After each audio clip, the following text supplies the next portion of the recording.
Go ahead and we'll move on to item B. Adopt resolution accepting the city's comprehensive annual financial report, single audit, and Measure A funds, audit report for the fiscal year ending June 30th, 2013. Mr. O'Leary. Back. Familiar face back talking about this. Sure. The chair feels the same. Vice Mayor and members of the council, the California Government Code requires that all general law cities complete annual independent audits of their financial statements. Part of a city council member's governance and fiduciary responsibility includes generally understanding the financial condition of the city. It is for this reason that auditors communicate with the City Council at the beginning of the audit to ascertain any issues or areas of concern by the City Council. The audit for the City of San Bruno, the audit of the City of San Bruno's financial statements for the year ended June 30, 2013, was completed right at the end of last year. It was a deadline that permitted us to again submit our CAFR document for the annual award that is presented by the GFOA. So we did complete it on time at the end of the year to do that. So the CAFR report that you have tonight and the other reports were completed at that time. The City Council has a resolution on the agenda tonight accepting the audit. Prior to the City Council taking action, the engagement partner for our audit firm, Ahmad Garibay, is here to present the audit and to offer a very brief tutorial on reading CAFR statements. In addition, Ahmad and myself would be pleased to answer any questions that the City Council might have regarding the audit. So would like to introduce and turn the presentation over.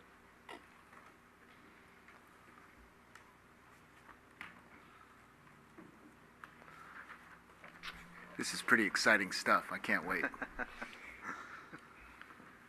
Good evening. My name is Ahmad Garibay. I am the partner in charge of the audit of the city. You have the comprehensive annual financial report. This is an annual financial report. This is the results of operations for the city as of June 30, 2013. That's prior fiscal year. It is used by regulators, it is used by grantors, it is used by creditors, it is used by many different parties. And I'm going to walk you through the different components. I know it's about 140-page report, but a few pages in there that are important when reading these financial statements that will give you a brief overview about the financial health of the city. I have an index here as to, or somehow a table of content of the division of this financial statement of the comprehensive annual financial report. It includes a letter of transmittal included in the introductory section, a financial section, a statistical section. The financial section is the results of the operations alongside with an opinion on the financial statements. We go in and we test the fair presentation of the financial statements. The introductory section has a section in it for GFOA Certificate of Achievement. Few cities apply for a certificate or an application for an award program whereby reviewers review these financial statements and they ensure that these financial statements are in compliance with the GASB, which is the standards that the city must adhere to when it comes to financial reporting. And I'm pleased to let you know that the city for 2012 had received the award, and we expect that they will receive it for 2013. The financial section, which includes the independent auditor's report, management discussion and analysis, it kind of briefly describe significant transactions that the city had entered into in 2013. The basic financial statements, some notes explaining these financial statements. Statistical sections are interesting component of the financial statements of the CAFR. They give you information about the residents, about income per capita, and so on and so forth. just to pinpoint you, I know it's a big report, but just so that you would know the financial condition of the city, I want to pinpoint you to page 18 in the financial statements, which includes a consolidation of the city funds, all the city funds, alongside with some what we call convergent entries to include long-term assets and long-term liabilities. And we call it a statement of net position. It combines all the governmental funds, such as your general fund, and all the enterprise funds, such as your utility funds. And the best way to know the financial condition of the city is to take a look at the net position. This is what we call equity. This is how much money is left over after using assets against the liabilities. And the equity shows for the city. I have a quick overview over here in the slide that shows a summary between 13 and 12. And when you look at the two columns in there, it's quite comparative, which means that there are no significant transactions happening, with the exception to the net pension obligation bonds, or the OPEB bonds, or I'm sorry, the pension obligation bonds that the city had issued, and thereby increasing your non-current liabilities from about 40 million to 53 million. Other than that, the assets, current assets, capital assets, capital assets increased slightly because of some construction projects netted against depreciation. Current assets remain the same. Your current liabilities almost remain the same. Your equity almost remains the same. I'm going to go through that component of the net position where we have restricted and unrestricted. This is the spendable amount of the various components of funds. Unrestricted is for the general operation of the city, and the restricted is restricted for a specific purpose, mainly the utility funds is what you see in there. And you notice that the unrestricted had declined, and again, that's because of the issuance of the pension obligation bond. Now, it's a good thing that the city did issue pension obligation bonds and recognize that liability. In 2015, all cities, all governments are going to recognize pension liability, possibly after the OPEB liabilities are going to be recognized on the financial statements. Right now, when we talk about pension, when we talk about OPEB, it's just a reporting requirement. It does not go in those two columns. They are reported in the notes to the financial statements. They are legal liabilities for these governments, but right now they are not reported. The accounting standards are changed, or are being changed, whereby these liabilities will have to be reported on these statements of net position. Some highlights: cash increased, revenues are higher this year because property taxes, economy is getting better. Investment in capital assets, which is again capital assets, that's due to some of the construction that the city had done. These are example of the construction projects that the city had completed in 2013 or began working on in 2013. And then again, total net position decreased due to the addition of that $13 million net pension liability to the equity. Statement of activities, which is similar to the income statement. Again, it's also noted on page 20. I know it looks really big, but here's a summary. It kind of consolidated into one column where you see revenues minus expenses equals change in net position. And if you see it, net position did decrease, but mainly because of that pension obligation bond that the city had issued. Otherwise, it would be flat between the two different years. If you look at revenues, last year they were 82 million, this year they're 78 million. There's some timing differences. And I think that the main reason as to why revenues declined is you no longer get the property taxes related to the RDAs. That's the main reason as to why these declined. Expenses are extremely comparable to the prior year. This is just inflation adjustment. That's what's happening over there. The special item is the recognition of that pension obligation bond, which I will go through very quickly at the end of this presentation. Again, revenues improved in areas in general fund tax increments, sales tax, transit occupancy tax, and card room tax, general revenues decreased as a result of the loss of RDA, property tax revenues, and then expenses are almost comparable to prior year, increased because of inflation, mainly because of retirement cost increases. We have a schedule of revenues, expenditures, specifically for the general fund. General fund is the main emphasis for the operation of the city. It's the main operating fund of the city. Most of the expenses, operating expenses, are posted to that particular fund.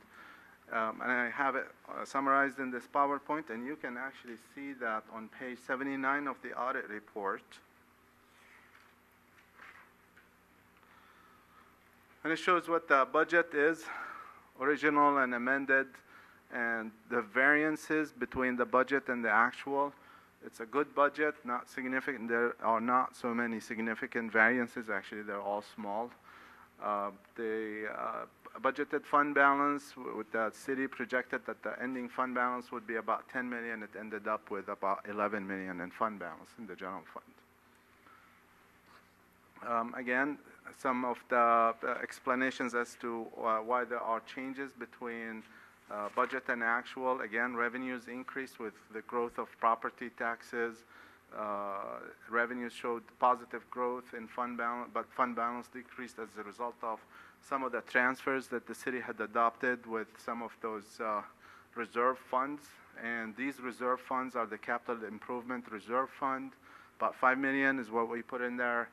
Emergency disaster fund, about 3 million, alongside with the reserve within the general fund for $8 million. Okay, so we as auditors, you see these numbers here on the financial statements. The way that we audit them, we get a trial balance. We get a download from their accounting system, and we go out, we confirm these balances. We confirm your cash with banks. We confirm your receivables with the state, with the county, with the feds, whoever's giving you the future funds. We make sure that your payables are fairly stated. We audit these numbers, and we issue an opinion on the financial statements. And I'm pleased to let you know that our opinion was a clean opinion. We call it an unmodified opinion, which means that the financial statements are fairly stated in all material respect. All right. We do 2 more supplemental audits.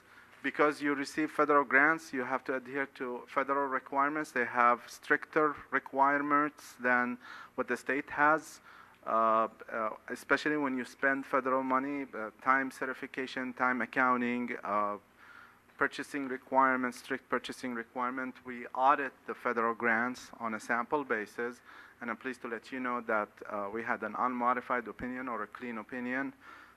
We know also that you are required to have an annual audit on the sales tax that you receive from SamTrans, from San Mateo County Transportation Authority. We go in and we take a look at these expenses, we compare them with the ballot language, and we make sure that these expenses are in compliance with the ballot language. We are required to let you know if we had any difficulties in the performance of the audit. We can finish the audit, but sometimes if we encounter any difficulties, we are required to communicate that to you.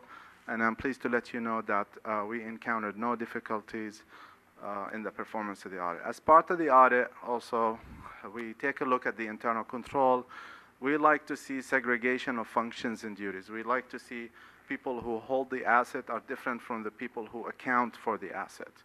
And we took a look at the manner that you process payroll and HR, AP and purchasing, cash receipts and billing. And I'm pleased to let you know that when we looked at these internal controls, we noted no significant deficiencies or material weaknesses when it comes to the internal control. Now, governments, unlike commercial entities, governments adhere to what we call Government Accounting Standards Board, while commercial entities adhere to Financial Accounting Standards Boards. And little by little, those two are lining up with each other. With governments, there are certain liabilities that are reported in the notes to the financial statements as opposed to putting them on the balance sheet. And the way that the government or GASB requires these governments to recognize these liabilities is to amortize them over 10 to 30 years. A popular one is OPEB. Another one is the pension. They're both liabilities. They're both for past services that the employees had done for these governments. And there are funds that PERS will collect from the city once the person retires. And same thing with OPEB. Your Teamsters are going to collect on the required funds in order to pay for these invoices.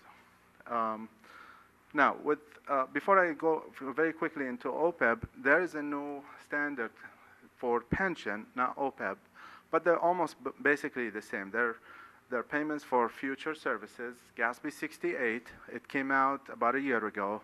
It requires all governments nationwide to recognize that pension liability. Now, a lot of these governments are saying, well, the pension liability is located with CalPERS, and CalPERS pulls all these employees all together into one big plan. How am I going to calculate that liability? CalPERS will give you that liability. They are in the process of calculating that amount, and you will have to report it and record it on the financial statements. Similar to the OPEB, OPEB is not operated by CalPERS. Every city, every governmental agency has its own plan, so it has the ability to measure what that liability is. So going back to OPEB, again, you amortize it over 20 to 30 years, and you recognize that liability on those two-column set of financial statements that we showed you at the beginning of that presentation. So far, you recognize $12.8 million, but I believe your unfunded liability is, my memory serving me right,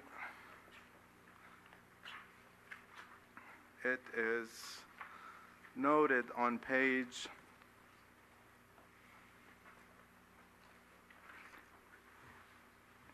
75. And your actual liability is 46 million. What you've recognized already on the financial statements is 12 million. Nevertheless, your liability is 46 million when it comes to OPEB, and then you also have another liability, just like any other government, for pensions, and that also will be calculated by CalPERS and given to you, and that also will have to be reported on the financial statements. Accounting standards, this actually, practical experience encourages funding these liabilities. And the way to fund them is to establish a trust fund for funding these liabilities. And the finance department will review all strategies and alternatives, and they will come back to you with some funding options out there available. And with that, I'll be more than happy to take any questions. Any questions from council? As you indicated, this is our first year without redevelopment. That's correct. The first full year. Correct. So the revenue is down, as you indicated. And how much is it down, maybe this time versus last time, because of that factor?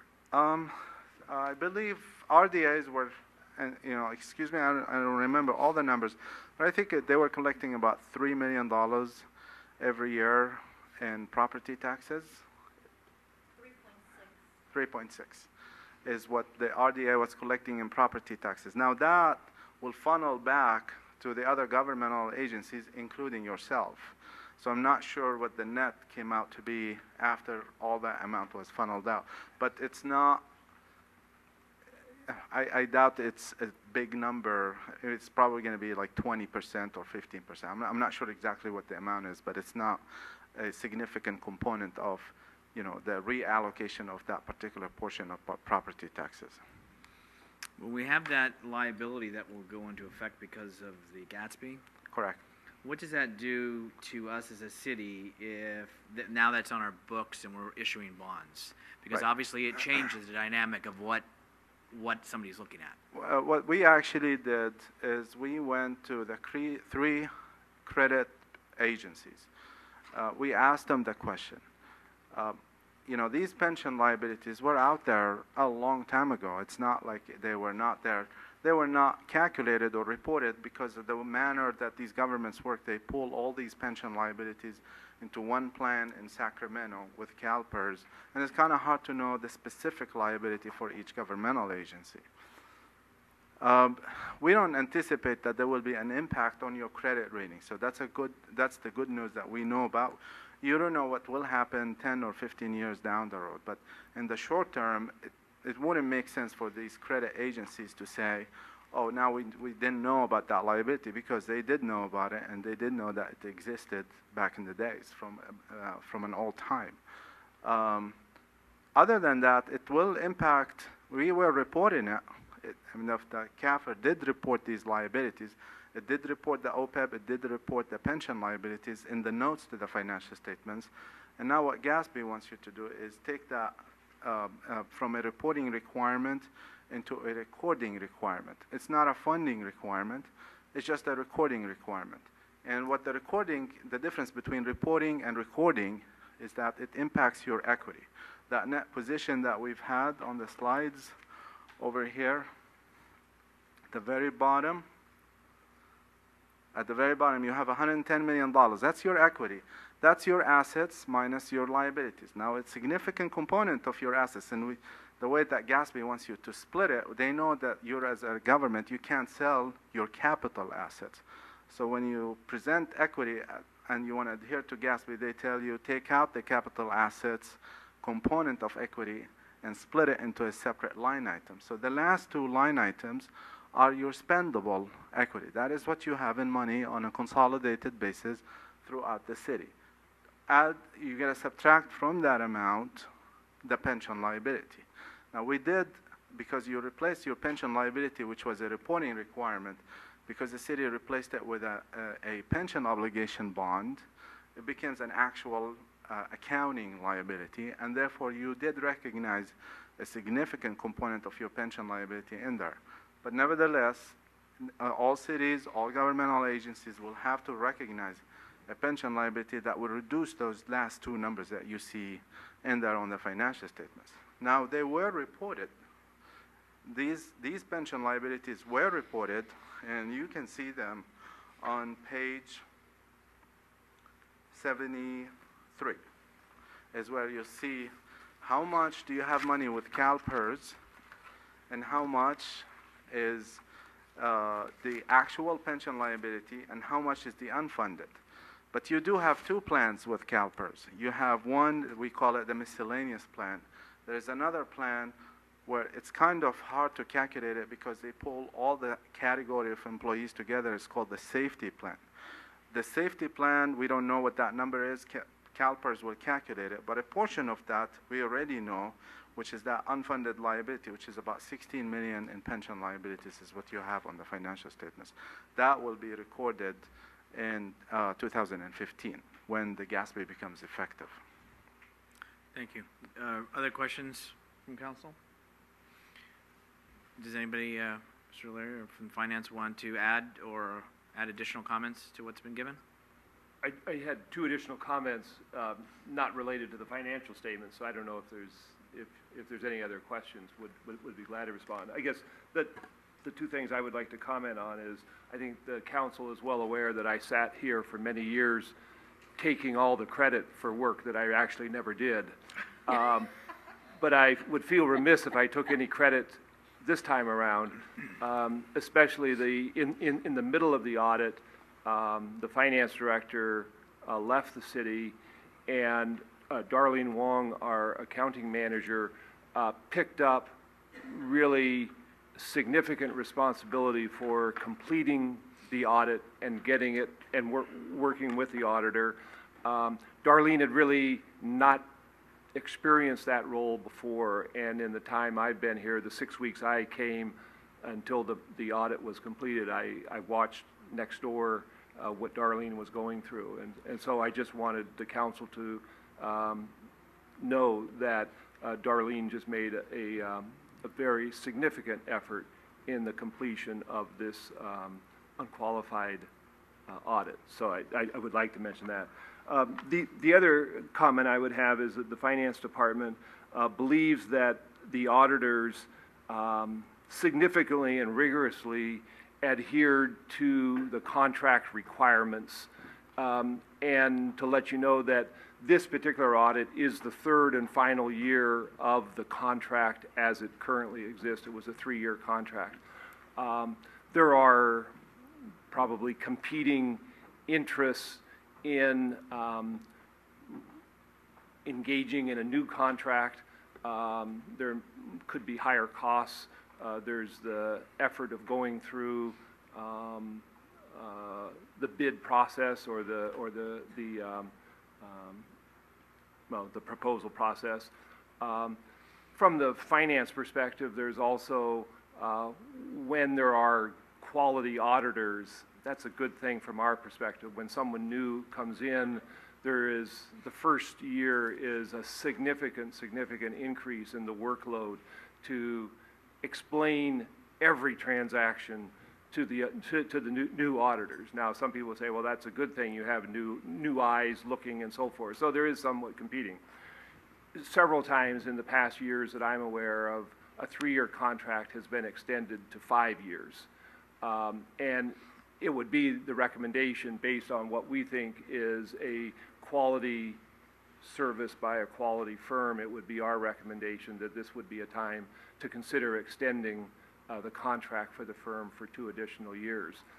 If the council would entertain that possibility, finance would be prepared at your next meeting to bring back an agreement amendment extending the work through the year 2015. Any other questions, council? Any action by council? Through the chair. I thought you were new. I thought you were a Kelly girl or something. Yeah. Anyway, I realize how complicated it is, and the previous finance director learned everything she did from you, I'm sure, and I know that whole department is very proficient and very deserves all the credit and all the accolades that I'm sure you're going to receive the next award, and the recommendation to it needs to come from that department. It needs to come from your department, in my opinion, working together with this firm. And if that's the case, then I'd be in favor of that. With that, do we need a formal resolution? And I'd like to introduce a resolution to accept this audit. Carol. Councilmember Ibera. Aye. Councilmember Salazar. Aye. Councilmember O'Connell. Aye. Vice Mayor Medina. Aye, and also Mr. O'Leary had asked if we wish to have it considered to be brought back at the 25th meeting in February for an extension of the agreement. Is that the council's desire? Yes. Please have that put on the 25th agenda. And Darlene, thank you on behalf of the council and the mayor for all your work and your effort to have this brought forward and taken care of. And thank you for your Thank you. report Thank you and for being here having this me. evening. Thank you.